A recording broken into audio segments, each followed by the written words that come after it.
Good afternoon, everyone. Let's get started. Thank you for joining us today. This is the second presentation in a series of 4 held by ASFR and the Budget Department.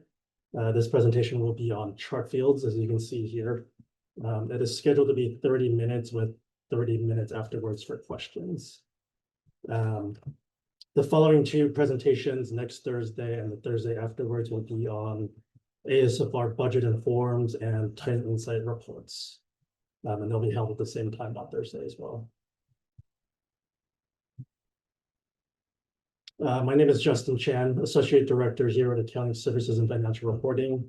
And then I'm also joined by DeWitt Hiley and Tony Lee from Accounting, as well as Oliver Rovella from the Budget Department.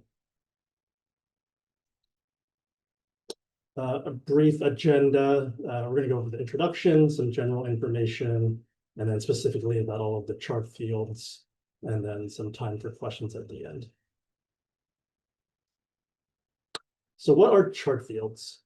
Chart fields are the backbone of the PeopleSoft Common Financial System, CFS, and these are fields and values that provide a common language for classifying an organization's business transactions or for categorizing financial activity. So we have 7 different types: account, fund, department, program, class, project, and scenario, which is for budget only. And it identifies where, what, and who. And we call a grouping of these a chart field string. And we'll explain more of that. So here are some examples of different chart fields. Generally, we'll keep it in the account, fund, and department order. And usually these 3 chart fields are required, or not usually, but they all are required for revenue and expense accounts. But department is not needed for asset or liability accounts. Your account will be 6 characters, numerical only. Your fund can be alphanumeric, and this is 5 characters. The department describes the who, and this will be 5 numeric characters only. And then we have some optional chart fields, which are program and class, and these can be used as up to the discretion of the department or the area that is requesting them or would like to use them. And then we have project to track multi-year expenses.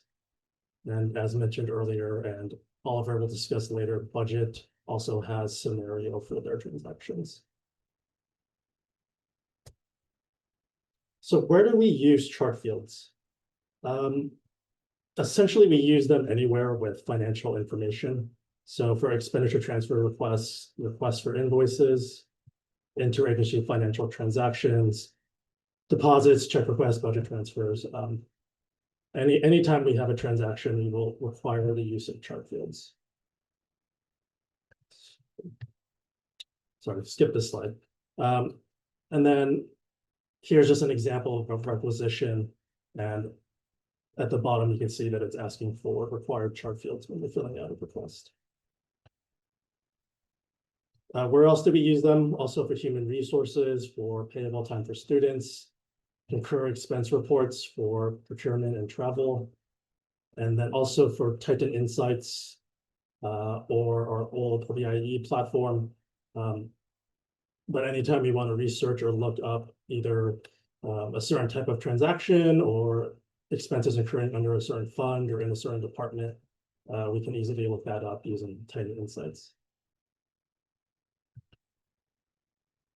Where else do we use them? Also in AEM forms, position action forms, DOA request forms, finance system access request forms. A lot of these security roles are granted at the department level, and then also with chargebacks as well. So for account, it captures the nature of a financial transaction and then describes what the transaction is. It is required for all transactions. And it provides a detailed breakdown of revenue and expenses. and it's 6 numeric characters only. Here's our general description of the chart of accounts. The 1 accounts are asset accounts, 2 are for liabilities, 3 accounts are equity, and then revenues are 5s and expenses are 6s. So commonly for asset accounts, your most common one would be 103.824 for accounts receivable. Liability accounts, the campus would most likely experience those with study abroad accounts. And these hold student payments that we haven't earned yet, so we classify those as liabilities. And then revenue accounts starting with 5 will hold all of our tuitions and fees that we collect. And expense accounts with beginning with 6s. 660.825 as being our general supplies account.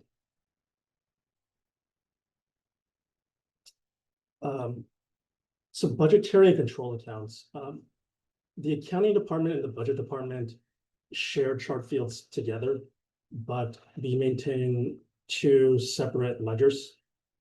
So the budget department can use all of our accounts in Chartfields, but they also have a special set of budgetary accounts only. And you can see some of the common ones here. Salaries carry forward, benefit pool, a lot of the 6609 accounts, the provision for allocations. These only hold values in the budget ledger. And because of that, we do not have any actual accounting transactions. So sometimes we'll receive ETRs to try to transfer expenses to these budgetary accounts, and we are unable to do that because they are for budget only. So it kind of helps to know that 2 completely separate ledgers, and then these accounts only hold budget and they don't describe the type of transaction. The last item on here, concur not approved, 660.997. This is actually a control account set up by the accounting department. And this transaction, it's in a control account where only our department has access to post entries to it. And then we use this for unreconciled P-card expenses. Yeah, so we don't do ETRs in and out of this. Oliver? Oh, I just wanted to add, like, as far as the budgetary accounts, they're meant to convey information to the user about allocation that you've been provided. And as Justin noted, that expenses aren't typically recorded against those accounts. So if you are trying to say spend down your provision for allocation, you could just do a budget transfer where the expenses naturally reside. Right. I think the main difference between kind of the budgeting world and accounting world is accounting is trying to convey like commonly understood, kind of objective definition of what different types of expenses are or revenues are. Whereas there's a little bit more latitude in how that information is represented on the budgetary ledger. But that's all I kind of wanted to add. Thank you. Yeah. Thank you for that. And then if you log into your main portal, oh, this isn't actually the slide, but we'll share this presentation later, and then you can click on these links that will have all of our available accounts. Some of our most commonly used accounts would be 606.001 for travel, 02 for out-of-state travel, 606.802 for international travel, and 660.848 for registration fees. And then up next, DeWitt will talk about funds. Good afternoon. My name is DeWitt, and I'll cover in the fund. The People's Financial System, CFS, require Chartfield to process transactions. One of the required Chartfield is fund. The fund Chartfields refers specially to the sources of the money. There are multiple sources of funds, such as THEFD, which is our general fund. A majority of our campus operation will be operated out of THEFD. Additionally, the campus will receive other funds. One example of other funds is the lottery fund. A portion of all lottery ticket sales is directed to the public education, in which we use the fund code TLDXX. Additionally, the fund is composed of 5 characters, which could be alphabetic, or a combination of alphanumeric characters. Please see the examples below for common use fund and the department fund combination added. Next slide, please. This slide shows the common use funds. For example, the first line, TADXX, is for professional and continuing education revenue and operational expenditures related to those funds. TA002 is for instructional related activity, commonly known as IRA fund. The THD01 fund code is used for the parking revenue and parking operational expenditures. THOPR is for the student housing operation and student housing related expenditures, among other things for the student housing expenditures. Next slide, please. These are other examples of special initiative grants allocated by the Chancellor's Office. For example, the SW002 is for the CSU PERP grant, Special Initiative Grant for the CSU program in education and research in biotechnology and advance the students' academic success in their future careers. Also, SW006 is among this special initiative grant that is for research, scholar, and creative grant. The purpose of this special initiative grant is to provide time and seed fund that will help the faculty remain current in their discipline, expand research opportunity, and pursue a new way to enrich students' learning and etc. This fund is restricted and it is intended solely for the use and support the faculty center research. Another example is fund is SSFGF, which refer to the Student Success Fee. The Student Success Initiative is comprehensive effort to enhance students' success throughout their academic journey by strengthening academic advising, improve course availability, and expand library hours and technology resources. Those are some of the benefit of SSFGF to our students. Thank you. Oliver will present next. Thank you very much. Thanks, DeWitt. So in this slide, we're just going to be talking about another chart field. I think a chart field that is probably something that you personally are more familiar with. That would be like your department ID number. And the department ID number is just allows us to indicate where revenues and expenses should be attributed to. If expenditures are attributable to, say, like the chemistry department, then the department ID number identifies that these are, for example, salary or telephone expenditures associated with the chemistry department. Additionally, the department also helps us with a set of reports that are provided to not just the chancellor's office, but to help comparability of expenditures amongst different higher education institutions. The departments allow us to attribute expenses to different kind of Nakubo program categories, among other factors. Next slide.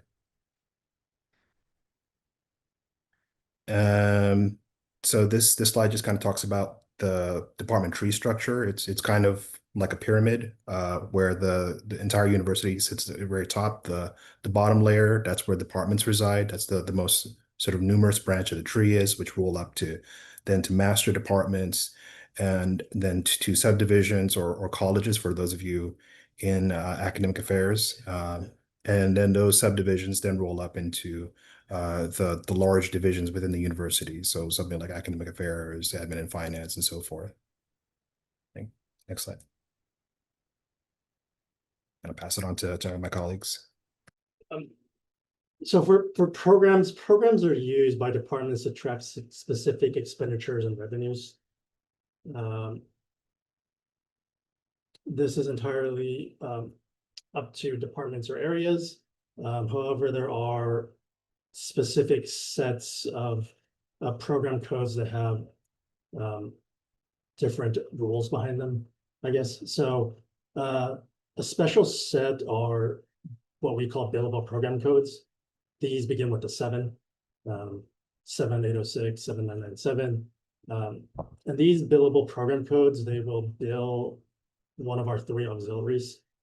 And this, by adding the billable program code, it generates an invoice monthly, usually on the 5th business day after the end of the month. So this is a very powerful tool whenever the campus is trying to get reimbursed for an expense that we've incurred. Programs are numeric only, they're 4 characters. And like I said earlier, they can be mandatory or optional. Some of the mandatory areas can be seen below. So for GA 2025, they require program codes 2060 through 2077. Additionally, for instructionally related activities, TA002, we have another range of program codes that are required to track specific areas that have received awards. And then also with SSFGF funds, we have 810 program codes that track different types of SSFGF expenses or awards. So back to the billable program codes. When those occur, they use fund THEFD in Department 10297. For ASI will use Department 10021 program codes, and transactions posted in Department 10021 and fund TCUOP, TCUCR, or TCUMR are not billable. Only the ones in THEFD would be billable. So for philanthropic, their department is 11244. And for these 3 auxiliaries, these department IDs are kind of dummy departments only to facilitate billing to our auxiliaries. They maintain an entirely different set of accounts, different set of books, and they're completely separate from our accounting here on campus. And then there's a note here that if you don't want to use a billable program code for reimbursement, at any time you can always submit an RFI to our department to create a on-demand invoice. This method, it's a little bit more intensive, but it's much quicker. We can generate an invoice typically in 2 to 3 days, and we recommend this in instances where a grant is closing or there's some other rushing to bill an auxiliary. So quickly to go over combination edits. So we've just described all the different, not all of them yet, but we've described some different chart fields that are used. In addition to that, sometimes you might get a combination error. So if you can read here, it says CSU legal edit.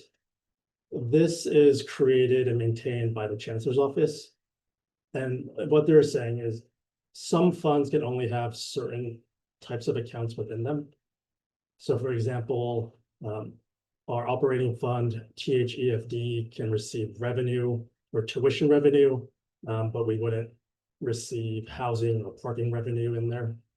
And vice versa, THOPR or housing funds wouldn't receive tuition revenue. So that's the way that the CSU can keep activities segregated to the correct funds. And then as an example, accreditation fees are not allowed in TA 002 for IRA funds. The campus also maintains two other combination rules or combination edits. We also maintain edits for department fund.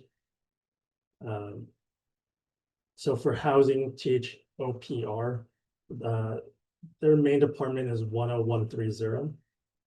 They do not operate out of THEFD at all, so they do not have what we say combination edits to allow them to operate out of the fund, because they operate exclusively in housing, and the same thing with parking. They operate exclusively in their fund and not operating fund. And then also for fund program examples, I discussed this earlier, but with SSFGF funds, we mandate that a 810 program code is used. And also for TA 002 instructionally related activities, we also mandate certain programs are used to tie back to the awarding or the area that received the award. Oliver will continue briefly on this. Thank you. So I think unlike the discussion on program where it has some of the program codes have some very specific functions associated with them, classes is really truly optional. It provides some reporting flexibility, particularly if you are in your individual units needing to track individual sets of expenses for external reporting to say grantors or to other stakeholders. You can use class codes to tag expenses, or if you need to identify certain revenues as attributable to a particular source, then we can that isn't otherwise described by another chart field value. You can use a class to again tag revenues in this manner. Thanks. Oh, do you want me to cover project 2 or? Tony. I'll talk about projects. So, hi, my name is Tony, and I'm going to go over projects. It is used to track capital expenditures, so non-recurring maintenance and repairs. It identifies a discrete set of activities that occurs within a finite time period. Typically, it spans multiple fiscal years. Also, activities may span multiple funds and or accounts. Project ID is made up of 8 numeric characters, and it's an optional chart field. And the first 2 numbers represent the type of project. So 5-6 is a major construction. The one start with the 5-7 minor construction, and 5-8 is deferred maintenance. And the next 2 numbers after those first 2 represent the fiscal year. So since we're in fiscal year 25-26, so for instance, deferred maintenance project started with 5-8 and beginning of the fiscal year 25. So 5-8-25 and then 0001 is a sequential number.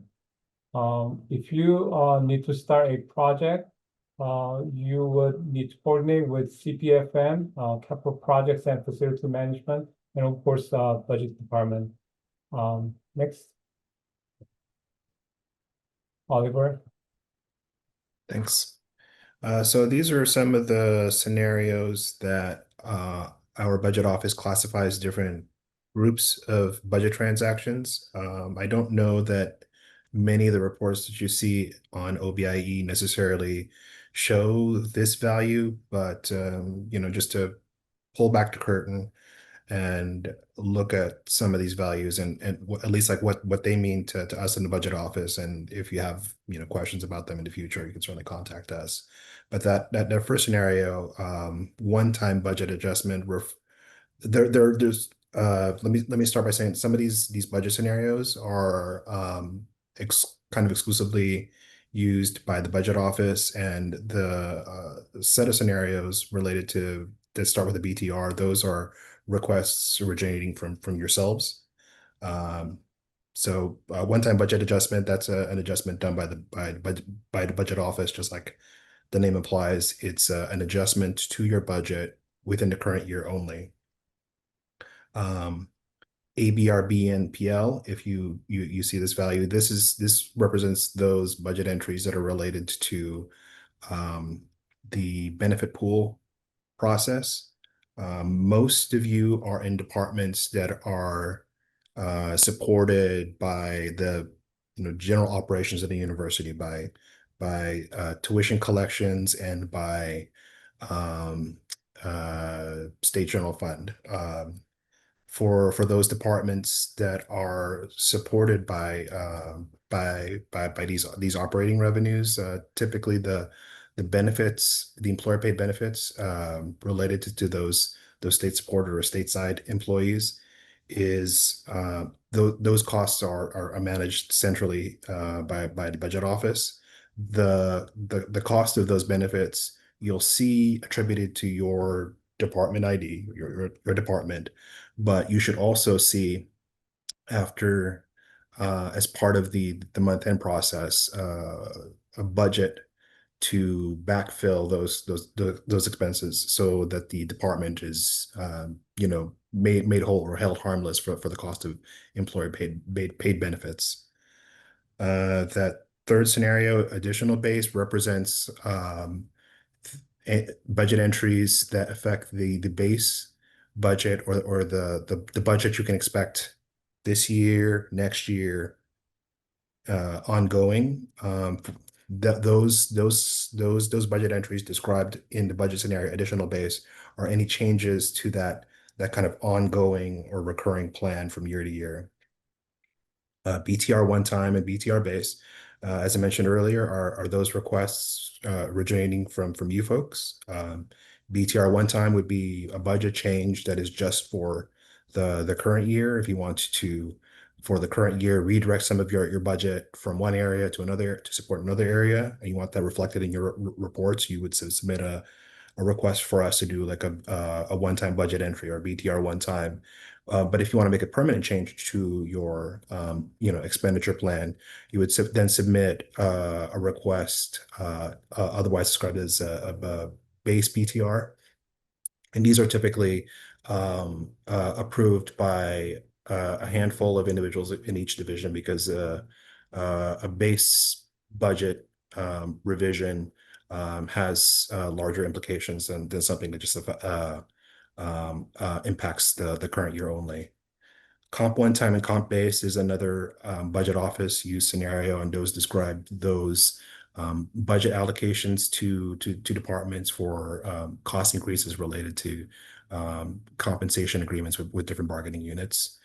And then the remaining scenarios from initial base forward describe the setup of the budget at the beginning of the year. Initial base is the starting base budget for a department. So if you are understanding your base ongoing budget for your department to be, say 350,000 or 375,000 in a year, you'll see a set of budget entries at the beginning of the year categorized as initial base to set up your base budget of $375,000. The remaining entries, prior year carry forward, prior encumbrance, prior pre-encumbrance, and prior year project to date reflects any surplus or deficits carrying over on a one-time basis from the previous year. So if you've saved money from the previous year, that access to those resources is reflected in those scenarios. And that's it. Next slide. And this is resources that are available in your employee portal to look up information on different accounts and funds and department IDs. I think this is found in the bottom right of your employee portal, in that screen grab back there. Next slide. That's it. If you had a request to modify chart fields or to create or deactivate a chart field, like if you had created a class code, for example, to tag a certain set of expenditures, or you want to create one, you would use that link. And I think the link is available on ASFR's website. Is that true? Yeah. So just go to ASFR's website, and you should be able to submit a request to, create a new chart field. Next slide.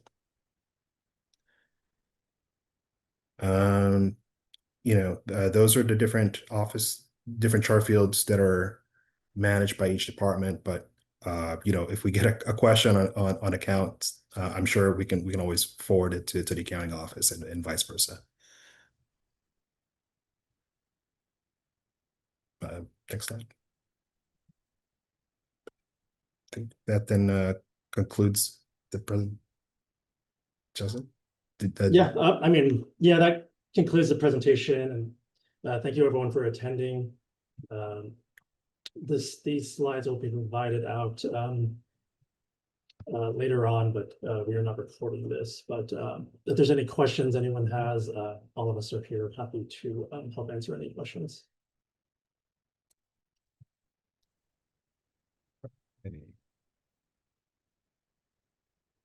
Appreciate it. So I think we've entered into the part of the program where you kind of stump us. So if you have any burning questions about administrative procedures related to our areas, we invite you to send us your questions. I think when I think about when I worked in a department, I think a lot of the questions that you may have, like some of your other colleagues may also have at the same time. So this would be helpful for them as well. And as always, there's no right or wrong questions, right, Mr. Oliver? Anything's game. Everything's game. I mean, we can just say we don't know. Yes, Nassim? Hi, thank you for this presentation. It's very, very helpful. I have two questions. I work with Project Rebound. And so my first question is, for our department, we do have a department code. We don't have a program code because I believe we're just under academic affairs. We do have a class code. And so I don't know if that's gonna change or if I need to meet with you, Oliver, or any of anyone in your department to discuss that further. But I also know for the capital, we recently did purchase a second home for the women's home. And so is there any way I can set up some time with you guys to discuss like any kind of expenses that we'll need to, if we do need to make any maintenance or anything like that for our off-campus housing? That might be a longer conversation that we need to take offline. Yeah, Okay. fortunately, I think this is something we'll have to take offline, because I know Okay. Project Rebound is very complicated, and I think a lot of your activity is actually at ASC. Yes, okay, I can reach out to you, So Justin. it's gonna kind of be like a joint, yeah, but we can certainly set up meetings to discuss. Okay, Project I'll go ahead Rebound. and I'll reach out to you directly.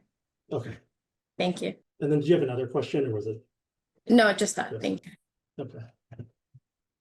It's a great point to make, though. I think a lot of us are mostly in the operating fund, but we also have access to kind of funds that are restricted by funding source, and important to understand the unique constraints on certain funding sources, which is mainly why we have like those different fund accounts that folks had described earlier. Yeah, and then to add to that, not only do we have the different funds on campus, some of you areas have funds at our auxiliaries, so philanthropic, ASC or ASI, and that'll kind of further complicate things. Since I'm here, like you know, I'd always wondered like if I were in the department trying to pay visiting faculty, say like a stipend, like what's the process I would take to do that? Hmm. I think unfortunately, I think that would be an AP question. Okay. But I think they would you fill out a check request with any of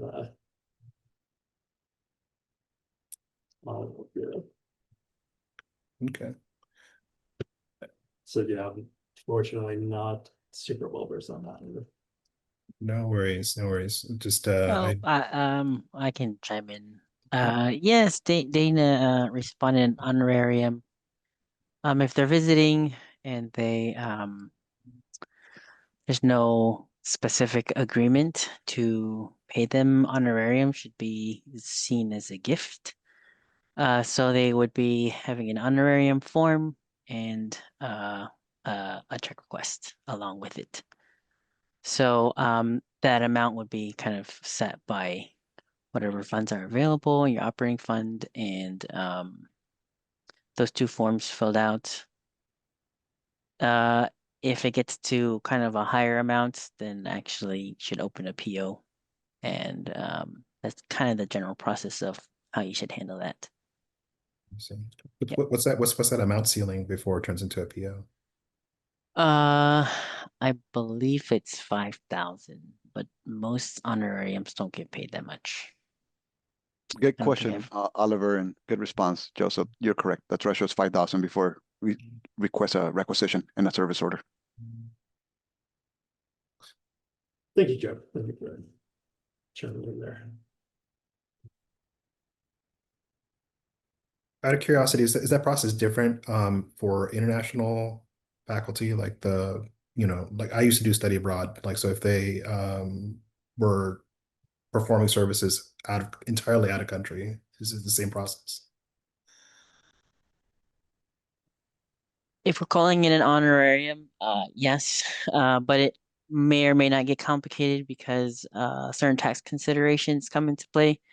So we would need to bring in the tax office to assess what may or may not be considered taxable income, even though it's a gift, it's still seen as income. So we'd bring in the tax office to do an assessment at that point as well. So you should know kind of off the top of your head, maybe anticipate that, let them know it's not going to be a flat lump sum or any flat lump sum that, well, number one, you shouldn't be negotiating when it comes to an honorarium. So, Why is that? well, honorariums are considered gifts. So the way that I see it is like, let's say, take the Catholic Church as an example.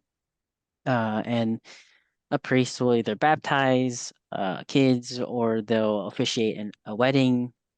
And they're supposed to just serve the public. That's the whole point of their nonprofit kind of status as well. They're there to serve the public in some way. And if that's the case, they're not doing business. And whatever is offered to them is a gift. It's a token of appreciation I haven't put in there. So in those cases, you don't negotiate. You're not conducting business. You wouldn't negotiate. It's from the person who's receiving that kind of gift of their services, and you're giving something back. It's totally, you know, the way we consider a gift. Like, if you were to gift something to somebody else, it's the gifter that chooses, not the receiver. I see. So if I was in a department and started, talking stuff about agreement or contract with the speaker, that would maybe raise some questions. Yes, then that's like, okay, you're actually providing services, so maybe that person should invoice us. Okay. And that's actually cleaner that way. Any other questions or concerns? If not, if I could plug in the P2P that's coming for us there, Justin. Yes, absolutely. Oliver, let me do that last time around. I think it was helpful. As many of you here on the call knows, nothing remains constant, but change itself. So we got changes coming down the system. P2P, you've probably seen a lot of communication coming out from admin and finance. Caroline Lee's been doing a great job with the project management of this change. And Brenda has also been very instrumental in sending out communications to you guys. I'm throwing this out there because you're going to start seeing more and more of us, right? We're going to start taking the actual platform and the application on a show and tell pretty soon. We have more meetings coming for that. But again, I'm just throwing that out there that procurement to pay is coming. It's going to look similar to your CSU buy marketplace that you're using right now. And, you know, with change, yes, there's going to be a learning curve, right? And growing pains. However, the more and more we delve in the platform, guys, the better it looks. Muscle memory is going to be key for this. But the platform is pretty intuitive. The links and everything works. There's a plethora of ways to get to your requisitions. And the beautiful thing about it is there is no open secrets in P2P. You're going to have all your history of your requisition, your submittals, and everything. So more to come, but I'm just throwing a little bit out there just to get you excited about the change that's coming with P2P. Thank you. That's And we do have a awesome. website too, by the way, if you ever want to visit and see some of the trainings that's out there. Thank you, Nassim. Oh, what's that website?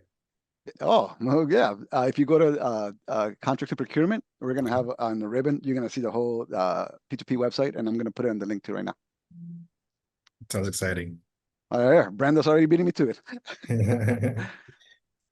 So yeah, take a look at that site, guys. Play around with the shopper and requester videos. It'll give you a great insight as to what's to come, what some of the nuances that are going to change from PeopleSoft to the new platform. But as I mentioned, the more and more you get in there, the more it becomes intuitive for you to use. And it should be an open record for us to see what's happening with our financial transactions. Is there anything like as far as like quality of life that people in the department should be excited about? Like, oh, this will make XYZ easier. It should. There's going to be expeditious turnaround of your requisitions, right? If they're low dollars, the system has built-in, nuances that could potentially process those requisitions a lot faster. The other added benefit is you get to see where in the workflow your requisition lives. So from cradle to grave, you get to see your requisition and PO being activated in the system. The other good thing is you get to communicate with different individuals in the workflow if there's an issue or something going on with your requisition. And again, they keep reiterating this to us. There's no open secrets in P2P. So when you go to the history tab, once you get to see it, you're going to get to see all your communications associated with that transaction. Yeah. So you can see like if something's sitting on Oliver's desk. There you go. Well, just like, Oliver, wake up. I'm starting to get better sleep and, drink more coffee so that I could get this requisitions going. Yeah. If I can make one tiny correction is that there are no secrets. So it's all no open secrets if you want. Yeah, no secrets. There you go. No Joseph. secrets. Excellent.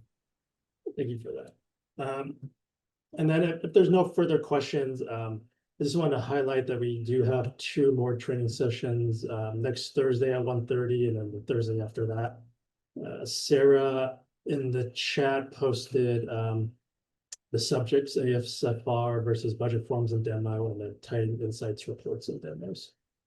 And then if there's any additional training that you would like either from our department or I think also even budget as well, you can either reach out to either of our areas and we'd be happy to provide more training. And then Brenda also completed, put in a survey link to kind of give your thoughts on our feedback. But other than that, thank you very much for joining us. Thank you for taking your time out of the day. Hopefully you learned something and hope to see you again soon. Thank you.